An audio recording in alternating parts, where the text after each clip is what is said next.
नमस्कार रसिक श्रोते हो. बेट्टी आणि माहतोबचा इराणच्या सरहद्दीकडे प्रवास सुरू होता. अतिशय बिकट असा हा प्रवास आहे. त्याचं वर्णन आपण वाचतो आहोत. आज सर्व रसिक श्रोत्यांना विनंती आहे, तुम्ही खूप छान प्रतिसाद दिला ह्या आत्मकथनाला. माझी एक विनंती आहे की आपलं हे चॅनल सबस्क्राईब करा. ज्यांनी केलं असेल त्यांनी आपल्या परिवाराला, जनांना, कुटुंबाला शिफारस करा आपल्या ह्या चॅनलची. सबस्क्राईब करा, लाईक करा, कॉमेंट करा. तुमच्या कॉमेंट माझ्यासाठी अत्यंत मौल्यवान आहे. मी त्याच्यावरती विचार करते आणि माझ्यामध्ये सुधारणा करण्याचा प्रयत्न करत असते. आज आपल्याला बेट्टी आणि तिची लेक शेवटची भेटणार आहे. उद्यापासून आपण नव्या एखाद्या पुस्तकाला सुरुवात करूया. तर आपण वाचत आहोत नॉट विदाऊट माय डॉटर. लेखिका बेट्टी महमूदी, सहलेखक विलियम हॉफर आणि ह्याचा मराठी अनुवाद केला आहे लीना सोहोनी यांनी. ऐकूया. थोड्या वेळात उतरण सुरू झाली. चढ उतार असंच चालू होतं. सपाट रस्ता मुळी नव्हताच. समोर दुर्गम डोंगरांच्या रांगा, नजर ठरेल तिथपर्यंत डोंगरच डोंगर. अचानक उतारावर घोड्याचा पाय घसरला. मीही पडले, माहतोबही. मागून कुणीतरी येऊन उठवलं. पाहिलं तर परत आलेला माणूस होता. म्हणजे हा आमच्या मागोमाग आला होता. तर एवढं पडल्यावर खरचटलं, लागलं, तरी माहतोबने हू की चू केलं नाही. परत आम्ही घोड्यावर बैठक मारली आणि निघालो. आमचा या प्रकारात कसा काय निभाव लागणार? अजून अशी किती वाट जायची आहे. वर खाली तासन तास असाच अडखळत ठेचकाळत बोचऱ्या थंडीत आमचा प्रवास चालू होता. अंग ठणकत होतं, डोळे मिटत होते. काळ वेळेचं गणित समजेनसं झालं होतं. जगाच्या अंतापर्यंत आम्ही असेच जात राहणार होतो. इतक्यात लांबून गोंगाट ऐकू आला. माझं मन चरकलं. नक्कीच पासदार. आता इतकं अंतर पार पाडल्यावर अखेरच्या क्षणी पकडले जाणार आपण. पण परत आलेल्या माणसाच्या चेहऱ्यावर चिंता दिसत नव्हती. त्याने आम्हाला तसंच पुढे नेलं. समोर मेंढ्याचा कळप होता. म्हातारा पुढे होऊन मेंढपाळाशी बोलू लागला. मेंढपाळाने आमच्याबरोबरच्या माणसाचं हसून स्वागत केलं. मग पुढे होऊन घोड्याचा लगाम त्याच्या हातून काढून घेतला. मला काही समजायच्या आत आम्ही पुढे निघालो. मागे वळून पाहिलं तर आधीचा माणूस अंधारात गायब झाला होता. आणखी एक डोंगर, त्या पाठोपाठ आणखीन एक, असे कितीतरी. माझे हात आता खिळखिळे झाले होते. समोर नजर गेली. डोंगर माथ्यावर पिस्तूलधारी माणसांच्या रेखाकृती इकडून तिकडे हिंडत होत्या. हृदयाचा ठोका चुकला. पासदार. किती कथा वाचल्या होत्या त्यांच्या क्रूरपणाच्या. स्त्रिया आणि कोवळ्या मुलींवर बलात्कार करतात, मग त्यांना हाल करून ठार मारतात. स्त्री न कुमारिका म्हणून मरायचं नसतं म्हणे. माझ्या पोटात गोळा आला. आम्ही पुढे जातच होतो. आता वरून मोठाले भांडणाचे आवाज येत होते. नक्कीच पासदारांनी आम्हाला बघितलं होतं. मी माहतोबला घट्ट पकडलं. निराशेचे अश्रू गालावर येऊन गोठले. मेंढपाळाने अचानक घोडा थांबवला. आम्ही कानात प्राण आणून ऐकू लागलो. म्हातारा एकटा पुढे गेला होता. आवाज खूप जोरात येत होते, पण आता भांडल्यासारखे वाटत नव्हते. कितीतरी वेळ गेला. म्हातारा अजून परत आला नव्हता. अखेर पुढे धोका नाही अशी खात्री पटल्यावर मेंढपाळाने आमचं घोडं पुढे हाकायला सुरुवात केली. आम्ही वर पोचलो. 4 माणसं कोंडाळं करून उभी होती. त्यांच्यापाशी 3 घोडे होते. अंधारात कुणीतरी माझ्यापाशी येऊन म्हणालं, "सलाम मेमसाब." आवाज ओळखीचा वाटला. मी चमकून पाहिलं. तो मोहसिन होता. मला आनंद झाला. तो आपलं वचन पूर्ण करायला मला, आपल्या मानलेल्या बहिणीला सरहद्दी पार सुखरूप सोडायला खरोखर आला होता. त्याने आम्हाला घोड्यावरून उतरवलं. मग मोहसिनने आमच्या बेतात जरासा बदल झाल्याचं सांगितलं. आज संध्याकाळी आमच्या ट्रकला हटकून आमच्याबद्दल विचारणा करण्यात आली होती. आमच्या ड्रायव्हरने प्रसंगावधान राखून काहीतरी थाप मारून वेळ निभावून नेली होती. पण आता फार सावधगिरीने वागायला हवं होतं. त्यामुळे आता आम्हाला रुग्ण म्हणून ॲम्ब्युलन्समधून नेणं फार धोक्याचं होतं. तुर्कस्तानच्या सरहद्दी पार जाण्याचा आता एकच मार्ग उरला होता. हे सगळे डोंगर असेच घोड्यावर पार करणं. महातोबला दुसऱ्या माणसाबरोबर वेगळ्या घोड्यावर बसवावं म्हणजे आम्ही जास्त झपाझप जाऊ शकू असं मोहसिनचं मत पडलं. पण ती रडू लागली. मला सोडायला तयार होईना. तिच्या डोळ्यातून पहिल्यांदाच टप टप पाणी गळू लागलं. मला खरं तर खूप वाईट वाटत होतं. पण तशीच मी तिला रागावले. हे एवढं अंतर पार पाडल्यावर थोडक्यासाठी काहीतरी विपरीत घडायला नको होतं. महातोब कशीबशी तयार झाली. महातोब, आपण अमेरिकेला जातो आहोत, पण आपल्याला त्यासाठी इतका त्रास पडेल अशी मला कल्पना नव्हती ग. मी तरी काय करू? मम्मी, कितीही त्रास पडला तरी चालेल, पण त्या दुष्ट डॅडींकडे राहायचं नाही. अमेरिकेला परत जायचं, ती निर्धाराने म्हणाली. आता आम्ही दोघी वेगवेगळ्या घोड्यांवर बसून निघालो. सगळी माणसं लगाम धरून चालत होती. आमच्या दोघींच्या घोड्यांमध्ये बघता बघता खूप अंतर पडलं. मागे वळून पाहिलं तर महातोब दिसेना. घाबरली तर नसेल ना माझी राणी? रडणार तर नाही ना? रात्र भयान अंधाराची, संपायला तयार नव्हती. आणखी उंच उंच आभाळाला भिडणाऱ्या डोंगर रांगा. आम्ही सरहद्दीवर पोचणार तरी कधी? का पोचलो आहोत? माझ्या घोड्याचा लगाम धरून चालणाऱ्या माणसाला मी जमिनीकडे बोट दाखवून विचारलं, टर्की टर्की? पण तो हसून म्हणाला, इराण इराण. यानंतरचा डोंगराचा रस्ता इतका चढणीचा होता की आम्हाला घेऊन चढणं घोड्यांना अशक्य होतं. आम्हाला घोड्यावरून उतरवलं. धडपडत ठेचकाळत चालत आम्ही तोही डोंगर पार केला. आतापर्यंतच्या सगळ्या डोंगरांमध्ये हा उंच व दुर्गम होता. माझी आशा पालवली. परत मी विचारलं, टर्की टर्की? पण परत तेच उत्तर आलं, इराण इराण. आता उताराच्या रस्त्यावर आम्ही परत घोड्यावर स्वार झालो. बर्फ इतका फुसफुशीत होता की घोड्याचे पाय रुतत होते. माझे गुडघेही बर्फानं भरले होते. डोंगर पूर्णपणे उतरून आम्ही खाली आलो तर समोर सपाट मैदान. म्हणजे आमचा आडोसा आता गेला. आम्ही कोणालाही दिसू शकणार. समोर आणखीन एक डोंगर होता. पण त्यापूर्वी हे मैदान पार करणं महाकठीण काम होतं.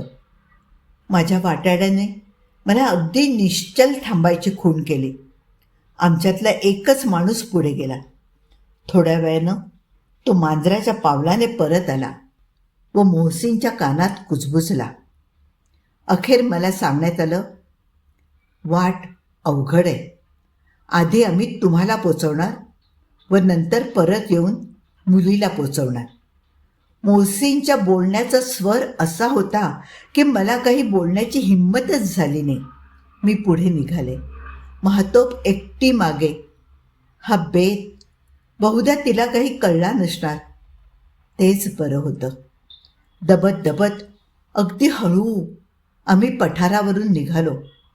थोड्या वेळात पठार संपलं आणि डोंगराच्या अगदी कडेचा अत्यंत चिंचोळा आणि अवघड रस्ता लागला. बरोबरची माणसं चांगली तरबेज होती. 10व्या मिनिटाला त्यांनी मला पलीकडे नेऊन सोडलं. माझा वाटाड्या माझ्यासोबत थांबला. मोहसीन मागे फिरला. तो महातोबला आणणार होता. मी डोळे फाडून अंधारात महातोबच्या दिशेने बघत होते. ती 10-15 मिनिटं मला अक्षरशः युगासारखी भासली. ती रडेल का? मी नाही असं बघून थैमान घालत असेल का? इतक्यात ती दिसली. एका माणसाच्या पुढ्यात बसून घोड्यावरून येत होती, पुतळ्यासारखी निश्चल. एवढ्यात माझ्या वाटाड्याने जमिनीकडे बोट दाखवून मला सांगितलं, टर्की. टर्की. Thank God. मी मोठा निश्वास सोडला. अखेर आम्ही टर्कीत होतो. इराणमध्ये नाही. पण अजून सगळं संपलं नव्हतं. टर्कीच्या पोलीस पहाऱ्याला चुकवून जायचं होतं. त्यांनी आम्हाला सरहद्दीवरून घुसताना बघून गोळीबार सुरू केला तर, किंवा तुर्की अधिकाऱ्यांनी पकडून प्रश्नांचा भडीमार केला तर त्याला कसं तोंड द्यायचं? पण अमालने सांगितलं होतं, तुर्कस्थानातून आम्हाला परत इराणमध्ये कुणीही पाठवलं नसतं. इतक्यात मनात एक भयंकर विचार चमकला. मी जवळजवळ 20 मिनिटं या तुर्कस्तानच्या भूमीवर उभी होते आणि महातोब, ती मात्र इराणमध्ये होती. माझे पाय बर्फाने इतके गारठले होते की संवेदना शून्य, बधीर झाले होते. बोटं हलवता येत नव्हती. महातोब कशी असेल? माझ्याहून बहुधा बरी असेल. ती आणि मोहसीन जवळ आले. आमचा प्रवास पुढे सुरू. पुढे आणखीन एक पर्वतांची रांग वासून उभी. मी आता फार थकले होते. या पुढचा प्रवास करायची ताकदच नव्हती अंगात. अजून किती जायचंय मोहसीन? आलंच आता जवळ, त्याने मला धीर दिला. पण अजूनही आम्ही चाललोच होतो. माझं कपाळ त्या कडाक्याच्या थंडीत गरम होत चाललं होतं. मिटल्या डोळ्यांपुढे गरम लाल वर्तुळं नाचत होती. मला काय झालं ते समजलं नाही आणि मी घोड्यावरून खाली पडले. वाटाड्याने मला उठवलं. मी फार दमले आहे, मला थोडा वेळ इथे बसू दे, मी म्हणाले. आमच्यापाशी वेळ नव्हता. त्याने मला फक्त 10 मिनिटं बसायची परवानगी दिली. मोहसीन पळत माझ्यापाशी आला. महातोब कुठे दिसेना. मी काळजीत पडले. काळजी करू नका, ती पुढे आहे. ठीक आहे, आमची माणसं आहेत तिची काळजी घ्यायला. आता मोहसीनने आणि माझ्या वाटाड्याने मिळून मला उचलून घेतलं आणि निघाले. मी कशी तरी अर्धवट फरफटत उठत पडत चालू लागले. माझे पाय इतके डळमळीत झाले होते की मी आधाराशिवाय चालूच शकत नव्हते. मी परत एकदा कोसळले. प्लीज प्लीज मला थोडा वेळ झोपू द्या, मी नाही येऊ शकत. मोहसीन खूप काळजीत पडला. त्याने परत माझ्या कपाळावर हात ठेवून ताप बघितला. मला बर्फातच झोपवण्यात आलं. मी आता काही याच्यातून वाचत नाही. मी इथेच मरणार. माझी महातोब, तिचं काय होईल? मी इराणमधून तिला बाहेर तर आणली, पण पुढे काय? पुढे काय? मी तापात बरळत होते. मोहसीन प्लीज सोड इथे मला. महातोबला घेऊन जा. माझं काही खरं नाही. हवं तर उद्या ये, मी म्हणाले. अजिबात नाही, तो ओरडला. माझी मलाच शरम वाटली. असहाय्य वाटलं. रडू कोसळलं. परत एकदा दोघांनी मला उचललं आणि लटपटत्या पायांनी त्यांच्या आधाराने मी निघाले. बर्फाचं वादळ सुरू झालं होतं. कित्येकदा जोरदार वाऱ्याने आम्ही तिघं ठेचकाळून पडत होतो. परत ते उठत होते, मला उठवत होते. नंतर सगळा अंधार झाला. माझी शुद्ध हरपली. जाग आली ती महातोबच्या शब्दांनी. Mummy mummy. मम्मी डोळे उघड. बघ तरी, बघ ना, आपण कुठे आहोत. आम्ही डोंगराच्या शिखरावर पोचलो होतो. आता पुढे परत घोड्यावरून जायचं. त्यांनी मला उचलून घोड्यावर पालथं टाकलं. डोंगर उतरेपर्यंत कशी तरी मी त्या घोड्यावर घट्ट चिकटून पडून राहिले. खाली गडगडले नाही. पहाट होत आली होती. मोहसिनने खूप दूरवर दिसणाऱ्या मिणमिणत्या दिव्याकडे बोट दाखवलं आणि म्हणाला, आपल्याला तिथपर्यंत पोचायचंय. आणखीन 10 मिनिटं गेल्यावर जोरात कुत्री भुंकू लागली. डोंगराळ भागाच्या कुशीत लपलेल्या एका छोट्या झोपडीवजा घरात आम्ही पोचलो. घरात खूप माणसं होती. त्यांनी आमचं आणि मोहसिनचं फार प्रेमाने स्वागत केलं. महातोबला कडेवरून उतरवून त्या माणसाने जमिनीवर ठेवलं आणि तो पण त्या गोंगाटात सामील झाला. माझ्याकडे कुणाचं लक्ष गेलं नाही. मला शरीराचा एकही भाग हलवता येत नव्हता. मी उतरायचा प्रयत्न केला आणि खाली कोसळले. एकट्या महातोबचं लक्ष गेलं आणि ते पळत आली. बाकी सगळे, मोहसिन देखील लांब आपल्यातच गुंग होते. महातोबच्या मदतीने जमिनीवरून फरफटत जमेल तसं रांगत मी घरात पोचले. पण घराचा उंबरठा पार करता येईना. तशीच दारात डोकं टेकून पडून राहिले. आत्ता कुठे मोहसिनचं लक्ष गेलं. तो धावत मदतीला आला. बाकीचे धावले. मला उचलून आत नेलं. मोहसिनने माझ्या गोठलेल्या पायातले बूट ओढून काढले तेव्हा मात्र मी प्राणांतिक वेदनेने किंचाळले. मग मला आणि महातोबला त्यांनी घरात मध्यभागी पेटवलेल्या शेकोटीजवळ नेऊन झोपवलं. कितीतरी मिनिटांनी शरीरात थोडीशी ऊब आली आणि थोडी थोडी बोटं हलवता येऊ लागली. मग हाताचे पंजे, पावलं, हात, अखेर त्या उभेने मला माणसात आणलं. मी महातोबकडे बघून हसले. डोळे मिचकावले. तिचे डोळे चमकत होते. आम्ही अखेर यशस्वी झालो होतो. मी थोड्या वेळाने जरा भानावर आले. नीट पाहिल्यावर भोवतालच्या परिस्थितीची जाणीव मला झाली आणि मी आवंढा गिळला. घरभर पुरुष होते.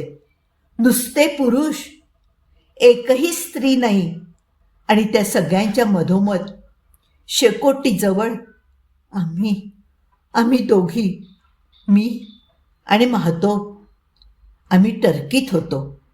पण या स्मगलर लोकांच्या ताब्यात. यांच्या मनात पाप आलं तर? आणि मोहसिन, त्याचं काय? तो उलटला तर? आमच्या चेहऱ्यावरून आमची भीती स्पष्ट होत असणार. कारण एका माणसाने गरम गरम चहा आणून पुढे ठेवला. बशीत साखर. मला तर खरं म्हणजे बिनसाखरेचा चहा आवडतो. पण आज मुद्दाम मी भरपूर साखर खाल्ली. महातोबलाही खायला लावली. थोड्याच वेळात आम्हा दोघींनाही तरतरी वाटू लागली. 1 तास शेकोटीपाशी उभेत पडून राहिल्यावर मला एकदा उठून 4 पावलं टाकून बघण्याचा हुरूप आला. थरथरत का होईना, पण मी थोडीशी चालले. हे बघून मोहसिनने उठून आमच्या मागोमाग चालण्याची आम्हाला खूण केली. आम्ही घराबाहेरच्या अंगणात आलो. पलीकडे आणखीन एक छोटी झोपडी होती. मोहसिनच्या मागोमाग आम्ही तिथे गेलो. आतल्या भागात डोकावलो तर तिथे पुष्कळ बायकांची लगबग चालू होती. काही मुलं पळापळी खेळत होती तर काही जमिनीवर झोपली होती. आम्हाला दारात बघून एक घागरा घातलेली बाई पळत पळत आली. मोहसिन मला फारसी भाषेत म्हणाला, ही माझी बहीण आहे. मोहसिनने जवळ पडलेलं लाकूड शेकोटीत टाकलं. माझ्याकडे वळून म्हणाला, उद्या सकाळी आम्ही तुम्हाला व्हॅनपाशी पोचवू. एवढं बोलून तो एकटा पुरुषांच्या झोपडीत निघून गेला. व्हॅनपाशी पोचल्यावर स्मगलरांची जबाबदारी संपणार. मग आमचे आम्ही आणि आमचं नशीब. मोहसिनच्या बहिणीने आम्हाला उबदार पांघरुणं देऊन भिंतीपाशी बसवलं. भिंती गार आणि दमट होत्या. पांघरूण लपेटून आम्ही दोघी एकमेकींना मिठी मारून बसलो. महातोप, आपण टर्कीत पोचलो. महातोप माझ्या मांडीवर डोकं ठेवून गाढ झोपून गेली. माझ्या मनात नुसता गोंधळ चालू होता. शरीराचा प्रत्येक कण ठणकत होता. पोटात भुकेचा डोंब मुसळला होता. तशीच उपाशी कशी तरी मी झोपले. झोपेतही मी देवाचाच धावा करत होते. देवा, देवा, आमचा हा प्रवास संपेपर्यंत आमची पाठ राख. तुझ्या कृपेचं छत्र आम्हावर ठेव. सकाळी 8 वाजता मोहसीन उठवायला आला, तरी माझा डोळा उघडेना. मी जशी काही गुंगीतच होते. तो मात्र खूपच ताजातवाना दिसत होता. महातोबही उठून तयार झाली. बाहेर आलो तो खूपच बऱ्या अवस्थेतली व्हॅन दारात उभी होती. बर्फातून प्रवास करण्यासाठी तिच्या चाकांना खास स्नोचेन्स बसवल्या होत्या. परत एकदा बर्फाळ डोंगराळ भागातून आमचा प्रवास सुरू झाला. इराणपासून दूर दूर, खूप दूर. काही वेळाने आम्ही एका शेतातल्या घरात आलो. तिथे गरम चहा, ब्रेड, चीज असा नाश्ता मिळाला. घशाखाली घास उतरेना, पण ताकद तर परत यायला हवी म्हणून मी हवा तेवढा चहा पिऊन घेतला आणि साखर खाल्ली. परत एकदा आतून एक जख्ख म्हातारी हातात कपड्यांचं बोचकं घेऊन उगवली. आम्हा दोघींना या प्रांताच्या पद्धतीचे कपडे चढवले. आम्ही कितीतरी वेळ तशाच बसून होतो. सगळं थंड, कुठे काही हालचाल नाही. मी अस्वस्थ झाले. मग कळलं, मोहसीन गावात नवी गाडी आणायला गेलाय. ही जख्ख म्हातारी बाई मोहसीनची आई होती. त्याची बायको पण इथेच होती. मोहसीन तुर्क होता का तर इराणी नव्हताच मुळी. आत्ता सारं लक्षात आलं. खरं तर तो कुर्द होता. थोड्याच वेळात तो परत आला. त्याने येताच वर्तमानपत्रात गुंडाळलेलं एक पुडकं माझ्या हाती दिलं आणि घाईघाईने मला आणि महातोपला गाडीत बसवलं.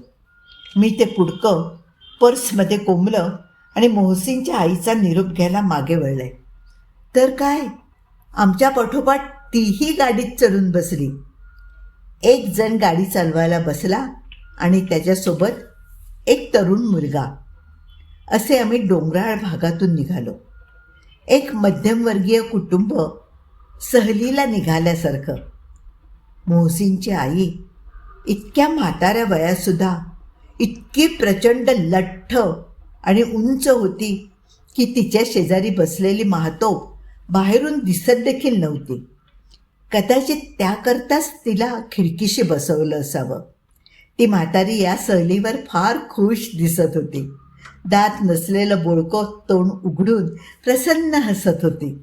डोंगर उतरून सपाटीवर आल्यावर ड्रायव्हरने गाडी थांबवली. समोर चेकनाका होता. त्यातून एक शिपाई बाहेर आला. माझं धाबं दणाणलं. एक तुर्की बंदूकधारी सैनिक गाडीच्या आत डोकावला. मग त्याने ड्रायव्हरशी थोड्या गप्पा मारल्या. त्याचे कागदपत्र तपासले, पण त्याने आम्हा दोघींबद्दल काहीही विचारलं नाही. आम्ही पुढे निघालो. दर 20 मिनिटांनी एक चेक नाका. परत थांबायचं. माझे प्राण कंठाशी. पण प्रत्येक वेळी आमची सहजगत्या सुटका झाली. मोहसीनच्या आईच्या मागे आम्ही छान लपलो होतो. मध्येच केव्हा तरी मोहसीन उतरून गेला. मला चुटपुट लागली. मी त्याचा धड निरोपसुद्धा घेऊ शकले नव्हते. मग त्याने दिलेल्या पुडक्याची मला आठवण झाली. मी ते पर्समधून काढून उघडलं. माझे पैसे, दागिने आणि आमचे पासपोर्ट, सगळं काही जसंच्या तसं त्यात होतं. अमेरिकन डॉलर्स जसेच्या तसे तर होतेच, पण जे काही इराणी रियाल होते ते सगळे तुर्की लिरांच्या स्वरूपात बदलून आणलेले दिसत होते. फक्त एकच गोष्ट दिसत नव्हती त्यात. माझा सोन्याचा नेकलेस. मोहसिनने तो तेवढा स्वतःच्या बायकोकरता ठेवून घेतला असावा.